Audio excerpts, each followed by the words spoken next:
Hello, guys, welcome back to my channel Study Passion. How are you all?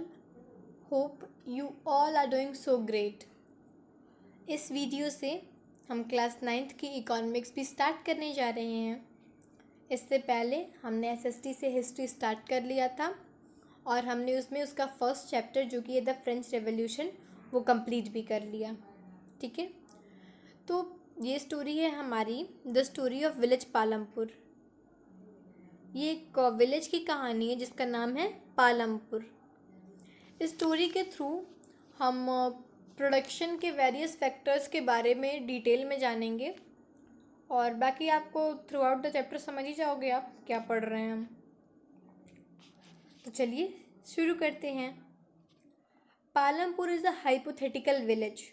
Palampur जो है ये एक काल्पनिक गांव है। अब ये नहीं कि चैप्टर पढ़ के फिर ढूंढने निकल के कि ये पालमपुर कहाँ है, हमारी बुक में दिया, आज तो खोज के रहेंगे इस गांव को। ये एक काल्पनिक गांव है, इसे सिर्फ आपको ये चैप्टर समझाने के लिए बनाया गया है। ठीक है, अब भाई गांव है तो वहाँ पे फार्मिंग तो होगी ही, ऐसा पॉसिबल ही नहीं कि गांव में खेती बाड़ी ना हो। तो पालमपुर में जो है ये फार्मिंग वहाँ की मेन एक्टिविटी है। वहाँ पे जो लोग हैं तो अधिकतर लोग ये फार्मिंग का मेथड ही यूज़ करते हैं अपनी लिवलीहुड के लिए। और कुछ अदर एक्टिविटीज़ भी होती हैं जैसे कि स्मॉल स्केल पे मैन्युफैक्चरिंग करना, डेयरी चलाना, ट्रांसपोर्ट वाला सिस्टम यूज़ करना, ये सारी भी चीज़ें होती हैं लेकिन एक लिमिटेड स्केल पे। और ये प्रोडक्शन एक्टिविटीज़ जो हैं, जैसा कि हम सभी जानते हैं, चाहे वो फार्मिंग हो या किसी तरह की भी एक्टिविटी, इनको चाहिए होते हैं कुछ रिसोर्सेज, कुछ संसाधन। वो नेचुरल भी हो सकते हैं, मैन मेड भी हो सकते हैं, उनमें ह्यूमन एफर्ट भी लगना है और मनी भी लगना है। एग्ज़ाम्पल, आप अगर आप देख लो कहीं पे, अगर एग्रीकल्चरल कोई वर्क हो तो उसके लिए आपको सबसे पहले नेचुरल रिसोर्सेज में हम ले लेते हैं लैंड। लैंड की आपको बिल्कुल ज़रूरत पड़ेगी। ओके, उसके बाद man made items. Man made items की भी आपको ज़रूरत पड़ेगी, जैसे कि हमारा जो हार्वेस्टिंग करने के लिए सिकल या हो वगैरह हो गया। ह्यूमन एफर्ट भी लगेगा, आपको वो बीज बोना होगा, उसको हार्वेस्ट करना होगा, ये सारी चीज़ें भी। एंड मनी तो आपका लगना ही लगना है, बीज खरीदने में, फिर फसल की देखभाल करने में आपका पैसा लगना ही लगना है। तो इससे आप समझ गए कि जो प्रोडक्शन की एक्टिविटीज़ हैं इन्हें कुछ चीज़ों की, कुछ रिसोर्सेज की ज़रूरत होती है। ओके, होप ये पार्ट आपको क्लियर हो गया होगा। इमेजिन कर लो कि कुछ ऐसा दिखता होगा हमारा पालमपुर। ओके, ये तो देखो कितना ब्यूटीफुल सा इमेज है।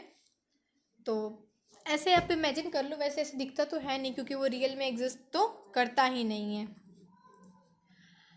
Palampur is well connected with neighbouring villages and towns.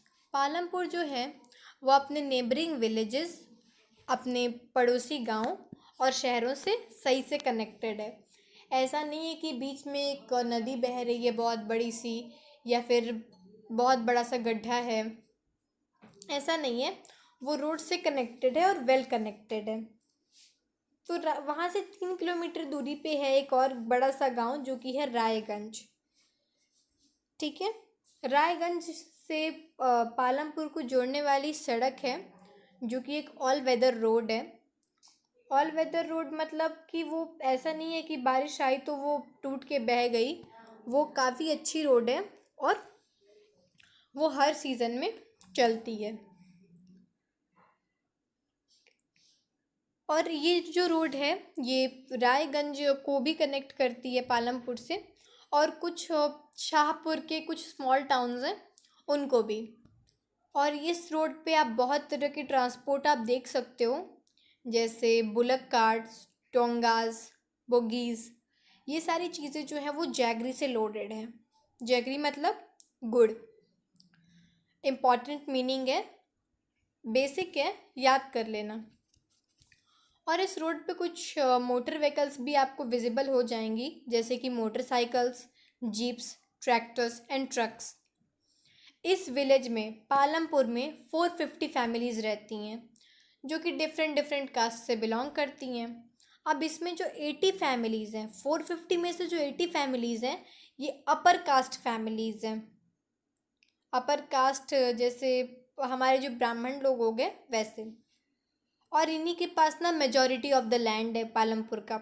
अधिकतर जो ज़मीन है पालमपुर की वो इनके पास है, ये 80 फैमिलीज़ के पास। जो एससीज हैं ये पॉपुलेशन के 1/3 है, जितनी भी पॉपुलेशन है उसमें ये 1/3 है। और ये एक विलेज के छोटे से कॉर्नर में रहते हैं। इनके घर बहुत ही छोटे छोटे हैं और वो मड एंड स्ट्रॉ से बने हुए होते हैं। मड मतलब कीचड़ या मिट्टी मिट्टी मानो, मिट्टी और स्ट्रॉ से बने हुए होते हैं। जो हमने बचपन में पढ़ा है कच्चा हाउस, उस तरह का कह सकते हो। पालमपुर में 2 प्राइमरी स्कूल हैं और एक हाई स्कूल है, मतलब एजुकेशन की फैसिलिटी भी है। यहाँ पे एक प्राइमरी हेल्थ केयर सेंटर भी है जो कि गवर्नमेंट द्वारा चलाया जाता है, सरकार द्वारा। और एक प्राइवेट डिस्पेंसरी है, यानी यहाँ पे हेल्थ केयर फैसिलिटीज़ भी बढ़िया हैं। और ये सारी चीज़ें जो हमने पढ़ी इससे हमको एक बेसिक आइडिया क्या मिलता है कि पालमपुर में well developed system of roads हैं। यहाँ की रोड्स बहुत सही हैं और ट्रांसपोर्ट फैसिलिटीज़ भी यहाँ की अच्छी हैं। इलेक्ट्रिसिटी भी यहाँ पे आती है। इरिगेशन फैसिलिटीज़ भी बढ़िया हैं। स्कूल और हेल्थ केयर सेंटर्स भी यहाँ के सही हैं। ठीक है, तो ये एक आपको बेसिक आइडिया मिल गया। इससे आप कह सकते हो कि पालमपुर जो है एक डेवलप्ड विलेज है। Okay, organisation of production. अब इस टॉपिक को हम डिटेल में देखते हैं। सबसे पहले प्रोडक्शन का एम क्या होता है? प्रोडक्शन होता ही इसलिए है कि जिन चीज़ों की हमें ज़रूरत है उन्हें प्रोड्यूस किया जा सके। जो चीज़ें जो चीज़ हम चाहते हैं उसको बनाया जा सके, प्रोड्यूस किया जा सके। लेकिन अब आपको कुछ चाहिए तो कुछ देना तो पड़ेगा। तो आपको प्रोडक्शन आपसे मांगता है 4 चीज़ें, जो कि हैं land, labour, physical capital and human capital. आप इस चैप्टर में पढ़ोगे सिर्फ 3, जो कि हैं लैंड, लेबर और फिजिकल कैपिटल। नेक्स्ट चैप्टर में ह्यूमन कैपिटल के बारे में आप डिटेल में पढ़ेंगे। ओके, मैं आपको वो भी पढ़ाऊँगी। तो सबसे पहले अभी ये वीडियो देखते हैं। तो लैंड कैसे हेल्प करता है प्रोडक्शन को? सपोज़ करो आपको एक फैक्ट्री बिठानी है, तो फैक्ट्री आप हवा में तो बिठाओगे नहीं, उसके लिए आपको लैंड चाहिए, बिल्कुल चाहिए।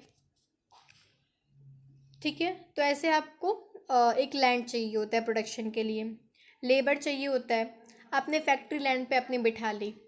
अब आप रॉ मटेरियल को निकलवाना, उसको प्रोसेस करवाना, आउटपुट जो है वो बाज़ार में ले जाके बेचना, ये सारे काम अकेले कर लोगे? नहीं ना, पॉसिबल तो है नहीं ऐसा। तो इसके लिए आपको लेबर भी चाहिए। लेबर मतलब वर्कर, जो आपका काम करेंगे। फिजिकल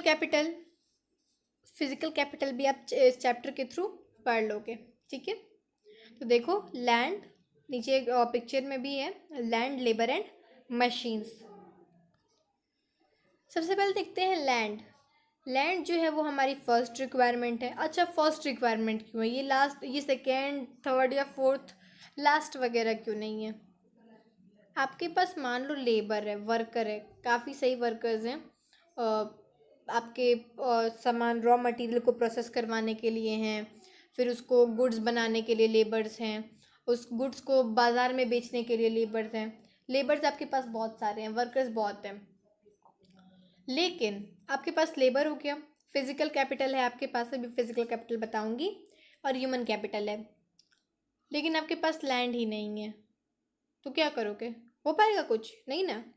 तो इसलिए आपकी फर्स्ट रिक्वायरमेंट है लैंड। और अदर नेचुरल रिसोर्सेज हैं जैसे water, forests and minerals. Okay, next है आपका लेबर आपकी सेकेंड रिक्वायरमेंट है। और लेबर होते कौन है? वो लोग जो कि काम को करेंगे, प्रोडक्शन करेंगे। ठीक है, और कुछ प्रोडक्शन एक्टिविटीज़ में ऐसा होता है कि आपको हाईली एजुकेटेड, जो बहुत ज़्यादा पढ़े लिखे हों, वैसे लेबर्स चाहिए। अब बहुत ज़्यादा पढ़े लिखे मतलब कि जो काम वो कर रहे हैं उसका उनको पूरी तरीके से ज्ञान हो, वो जानते हो कि हम क्या कर रहे हैं, इसको कैसे करना है। अब अगर कोई एग्जांपल से बताती हूँ, अगर कोई बहुत बड़ा मॉल बन रहा है, कोई बिल्डिंग बन रही है बहुत बड़ी, तो उसमें जो इस बिल्डिंग को बनवाएगा वो बहुत ज़्यादा एजुकेटेड होगा, उसको पता होगा कि कैसे चीज़ों को करना है। हम्म। अब कोई भी तो बना नहीं देगा आकर के, उसकी स्किल्स होंगी उसमें। ठीक है।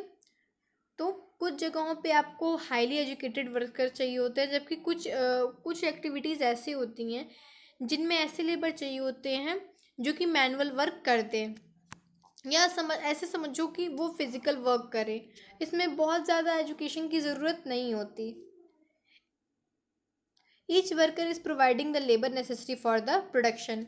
और हर वर्कर जो है वो अपनी मजदूरी देता है प्रोडक्शन में हेल्प करने के लिए। ओके। तो होप आपको कि ये लेबर वाला टॉपिक भी क्लियर हो गया होगा। फिजिकल कैपिटल, आप लोग बहुत देर से वेट कर रहे हो क्योंकि मैम बार बार फिजिकल कैपिटल बोल रही है, लेकिन इसका मतलब क्या होता है।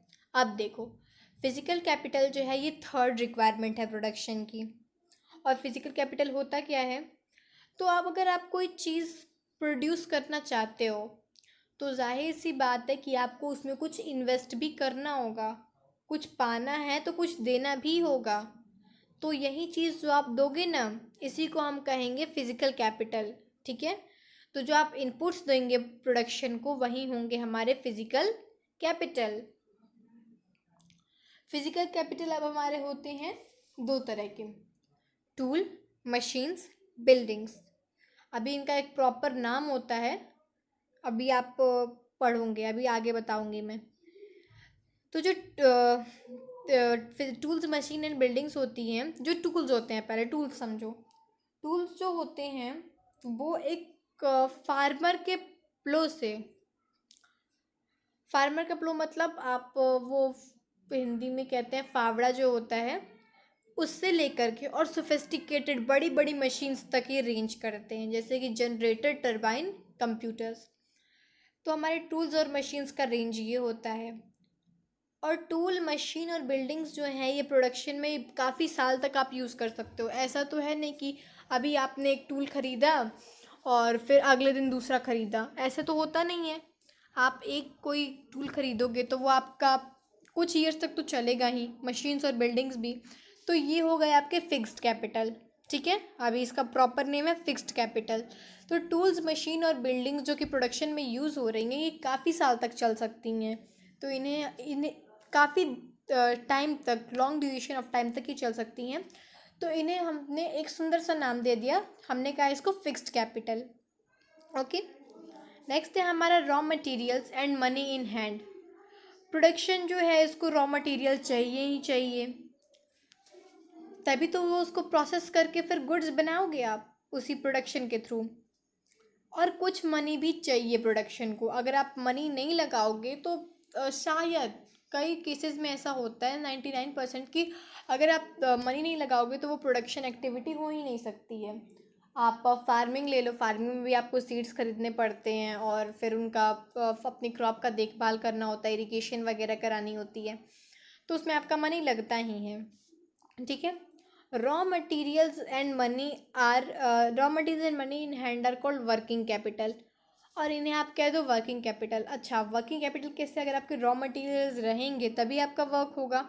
और आप किसी को मनी दोगे, आपके हाथ में मनी रहेगा, और अगर आप वो किसी को पैसा दोगे तभी आपका काम चलेगा। अपने लेबर को आप पैसा दोगे तभी तो वो काम करेगा, वरना उसको क्या सूझी है भाई कि आपके घर आके फ्री में काम करके चला जाए। ठीक है। तो इन्हें हम कहेंगे वर्किंग कैपिटल।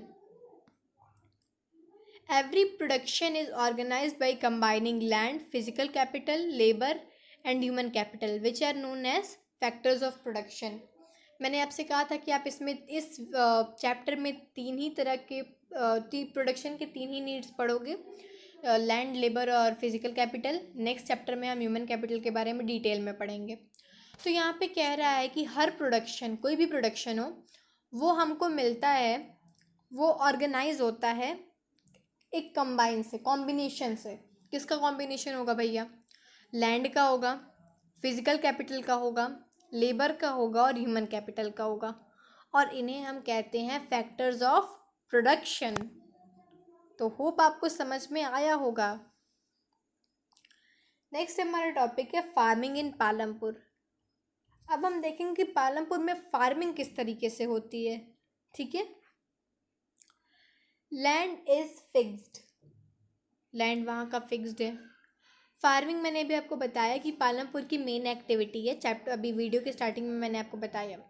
75% लोग जो है वो फार्मिंग पे ही डिपेंड है अपने लिवलीहुड के लिए, अपनी रोज़मर्रा की ज़िंदगी के लिए, अपने दिनचर्या के लिए वो फार्मिंग पे ही डिपेंड है। 75% of the population of Palampur. Land area under cultivation is practically fixed, लेकिन जो आपकी खेती के लिए लैंड है वो फिक्स्ड है वहाँ पे। 1960 से लेकर के और आज तक पालमपुर है जो, वहाँ पे लैंड का एक्सपेंशन नहीं हुआ है, वहाँ की ज़मीन बढ़ी नहीं है। लेकिन वहाँ पे जो ऐसे लैंड थे जो ऐसे बंजर थे, उन्हें वहाँ के लोगों ने उपजाऊ बना दिया है। तो प्रोडक्शन तो इंक्रीज़ हुआ है, लेकिन लैंड वहाँ का फिक्स है। Okay, is there a way one can grow more from the same land. अच्छा, क्या ऐसा हो सकता है कि आप सेम लैंड पे एक ही फसल से ज़्यादा उगाओ? देखते हैं। During the rainy season kharif farmers grow जोवर एंड बाजरा। खरीफ जब रेनी सीज़न आता है तो हमारे जो खरीफ फार्मर्स हैं, दो तरह की खेती होती है इंडिया में, एक खरीफ एंड एक राबी, और एक एडिशनल में थर्ड भी होती है जो ज़ैद होता है। तो अभी हम इसमें खरीफ और राबी ही देखेंगे। तो खरीफ जो है, तो जो खरीफ फार्मर्स हैं वो रेनी सीज़न के दौरान जोवर एंड बाजरा उगाते हैं। ये प्लांट्स जो हैं वो उनके पशुओं के लिए, जो उनका कैटल है, पशु जो जानवर उन्होंने पाले हैं, उनके लिए फीड का भी काम करता है। It is followed by the cultivation of potato between October and December. और ये लोग अक्टूबर और दिसंबर में पोटैटो भी उगा लेते हैं। विंटर सीज़न में जो कि राबी के फार्मर्स होते हैं, वो विंटर सीज़न में अपने फील्ड्स में वीट उगाते हैं, गेहूँ उगाते हैं। ठीक है, from the wheat farmers keep in यहाँ पे मिस्टेक हो गया है थोड़ा, आप लिखना from the wheat produced farmers keep enough wheat. ठीक है, जब ये प्रोडक्शन वो जब गेहूँ बोते हैं तो वो इतना तो बोते हैं कि जिससे उनकी फैमिली का भी गुजारा हो जाए, अपने फैमिली के कंजम्पशन के लिए भी। यहाँ पे कंजम्पशन टाइप हो गया है, I am so sorry for that, consumption आप लिखना। कंजम्पशन के लिए भी वो हो जाता है इनकी फैमिली के लिए, और बाज़ार में बेचने के लिए, रायगंज में बेचने के लिए भी यहाँ के फार्मर्स उगा लेते हैं। Okay, To grow more than one crop on a piece of land during the year is known as multiple cropping. और एक साल में अपने लैंड पे एक से अधिक फसल को उगाना, सेम पीस ऑफ लैंड पे, इसे हम कहते हैं multiple cropping. Okay, yield is measured as crop produced on a given piece of land during a single season. Yield क्या होता है? यील्ड होता है आपका वो क्रॉप जो कि एक गिवन पीस ऑफ लैंड पे आप प्रोड्यूस करते हो एक सिंगल सीज़न में। ठीक है, जैसे कि रेनी सीज़न में आपने खरीफ में आपने चावल प्रोड्यूस कर लिया, तो उसे हम कहेंगे यील्ड। ओके, इसमें आपका एक टॉपिक है ग्रीन रेवोल्यूशन। ग्रीन रेवोल्यूशन देखते हैं क्या है। ग्रीन रेवोल्यूशन लेट 1960 में आया, और इसने इंडियन फार्मर्स को इंट्रोड्यूस कराया उनके प्रोडक्शन बढ़ाने के लिए वीट और राइस की। किससे? High yielding variety of seeds, HYVs। Okay, HYVs, high yielding variety of seeds. अब ये सीड्स थे क्या ग्रीन रेवोल्यूशन के? सीड्स तो आपको पता है, बीज। हाई मतलब समझ लो बहुत ज़्यादा। यील्डिंग मतलब अभी मैंने आपको बताया, वीट और राइस की प्रोडक्शन जो कि एक सिंगल सीज़न में होती है, वो आप फसल कह लो। वैरायटी यानी कैटेगरी। तो high yielding variety of seeds मतलब ऐसी सीड्स जो कि प्रोडक्शन को इंक्रीज़ करें। समझ गए? अब हम इसे थोड़ा डिटेल में देखते हैं। ट्रेडिशनल सीड्स और HYV सीड्स में डिफरेंस। जो ट्रेडिशनल सीड्स होती हैं इनमें पानी तो कम लगता है, ठीक है, लेकिन इनमें प्रोडक्शन भी कम ही होता है। एक एक जो प्लांट होगा आपका उसमें HYV सीड्स के कंपैरिजन में कम ग्रेन्स होंगे। जैसे आपके गेहूं का है तो गेहूं के एक प्लांट में अगर आप ट्रेडिशनल सीड लगाते हो तो वो जो है वो आपकी HYV सीड्स से थोड़ा कम ही प्रोड्यूस करेगा, लेकिन ट्रेडिशनल सीड्स में पानी भी कम लगता है। और जो हमारे HYV सीड्स हैं जो कि ग्रीन रेवोल्यूशन के बाद आए हैं हमारे इंडिया में, इन्होंने ग्रेटर अमाउंट्स ऑफ ग्रेन एक सिंगल प्लांट पे, एक पौधे पे, यानी आप वहीं गेहूं का पौधा अगर आप HYV सीड्स का लगाओ तो उसमें आपके ये ट्रेडिशनल सीड्स के कंपैरिजन में ज़्यादा ग्रेन्स होंगे, ज़्यादा गेहूं होंगे उस सिंगल प्लांट पे। लेकिन HYV सीड्स में पानी भी लगता है, इनमें केमिकल फर्टिलाइजर्स भी लगते हैं और पेस्टिसाइड्स भी लगते हैं, यानी कि HYV सीड्स में थोड़ा खर्चा करना पड़ेगा आपको। लेकिन अब थोड़ा सा खर्चा करने पे अगर आपकी प्रोडक्शन इंक्रीज़ हो रही है, अगर ऐसा होता था पहले ट्रेडिशनल सीड्स अगर आप शो करते थे तो ऐसा होता था कि आप में अगर आपने अपने फैमिली के कंजम्पशन के लिए तो निकाल लिया, लेकिन बाज़ार में बेचने के लिए आपके पास ज़्यादा नहीं है सीड्स, ज़्यादा आपके पास ग्रेन नहीं है। ओके, तो ऐसा HYV सीड्स आपको प्रॉमिस करती हैं कि हम तुम्हारे लिए भी, तुमको भी खाने भर का दे देंगे और तुमको बाज़ार में बेचने भर का भी दे देंगे। ओके, अगर तुम हमें अच्छे से पानी दो, हमको अच्छे से इरिगेट करो, नॉट इरिटेट, इरिगेट मतलब सिंचाई करना। ओके, हमें तुम केमिकल फर्टिलाइजर्स दो, पेस्टिसाइड्स दो, हमें ये पेस्ट से बचाओ, इंसेक्ट्स से बचाओ। अगर ऐसा सब करोगे तो हम प्रॉमिस करते हैं कि हम तुम्हें तुम्हारे खाने भर का भी देंगे और बाज़ार में बेचने भर का भी देंगे। ऐसा प्रॉमिस करती हैं हमारी HYV सीड्स। HYV की डेफिनेशन याद कर लेना, high yielding variety of seeds. तो that's all for this video. Thanks for watching. Press the like button, share it with your friends, and subscribe to the channel. Thank you.